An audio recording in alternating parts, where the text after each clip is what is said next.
भाई मैंने ऐसे सुना है कि द्वापर युग में कई ऐसे योद्धा थे जो अकेले ही महाभारत की जंग का फैसला कर सकते थे। हाँ, और उन्हीं में से एक थे बर्बरीक। ये कौन है? भीम के पोते घटोत्कच के बेटे बर्बरीक, जिन्हें युद्ध करने से खुद वासुदेव कृष्ण ने मना कर दिया था। ऐसी कौन सी शक्ति थी बर्बरीक के पास? त्रय बाण धारी थे बर्बरीक। उनके पास 3 ऐसे तीर थे जिस तीरों के बल पर वो सारे महाभारत के युद्ध को पलटा सकते थे। और उन तीरों में ऐसा क्या था? कुछ ऐसा ही सवाल वासुदेव कृष्ण का भी था कि इन तीरों में ऐसी भी क्या बात है। बर्बरीक ने कहा, स्वामी आप आजमा के देख लीजिए। वासुदेव कृष्ण ने कहा कि इस पेड़ पर जितने भी सूखे पत्ते हैं उन सभी सूखे पत्तों को भेद कर दिखाओ, पर ध्यान रहे किसी भी हरे पत्ते को तीर नहीं लगना चाहिए। बर्बरीक ने अपने पहले तीर से सभी हरे पत्तों का निशाना बना लिया, अपने दूसरे तीर से सभी सूखे पत्तों का निशाना बना दिया और अपने तीसरे तीर को आदेश दिया कि जाकर सभी सूखे पत्तों को भेद कराओ। फिर क्या हुआ? फिर क्या, तीर ने सारे ही सूखे पत्तों को भेद दिया, पर वो तीर आकर वासुदेव कृष्ण के पैर के पास रुक गया। पर वो क्यों? कृष्ण की लीला ही बड़ी न्यारी है। उस तीर की ताकत को जानने के लिए कृष्ण ने एक सूखे पत्ते के ऊपर अपना पैर रख दिया,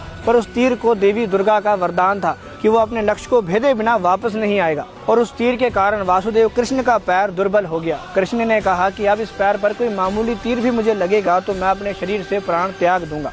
ओके, इसलिए पैर में तीर लगने से ही वासुदेव कृष्ण ने प्राण त्यागे थे। हाँ, बिल्कुल सही। पर फिर भी इनका युद्ध ना करने का कारण क्या बनता है? बर्बरीक ने साथ तो अपने पिता और दादा का ही देना था। जहाँ वरदान दिए जाते हैं वहाँ कंडीशन भी रखी जाती है। बर्बरीक के आगे यह कंडीशन रखी गई थी कि वो हारे का सहारा बनेंगे, जिसकी फौज कमजोर होगी वो उस तरफ से युद्ध करेंगे। भाई फिर क्या हो गया? कौरवों के पास 11 अक्षौणी सेना थी। गुरु द्रोण और पितामह भीष्म उनके तरफ से लड़ रहे थे, फिर भी बर्बरीक ने युद्ध क्यों नहीं किया? देख, अगर बर्बरीक पांडवों की ओर से तीर चलाकर कौरवों को मारते तो कौरवों की सेना कमजोर हो जाती, और जैसे कि बर्बरीक को वचन दिया गया था कि तुम हारे का सहारा बनोगे, तो अब उनको कौरवों की तरफ से लड़ना पड़ेगा। अब वो कौरवों की तरफ से तीर चलाएंगे पांडवों पर, तो फिर पांडव मारे जाएंगे, फिर पांडव कमजोर हो जाएंगे, तो ये सिलसिला ऐसे ही चलता रहेगा।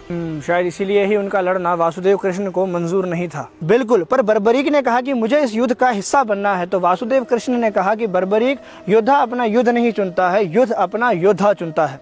फिर क्या हुआ?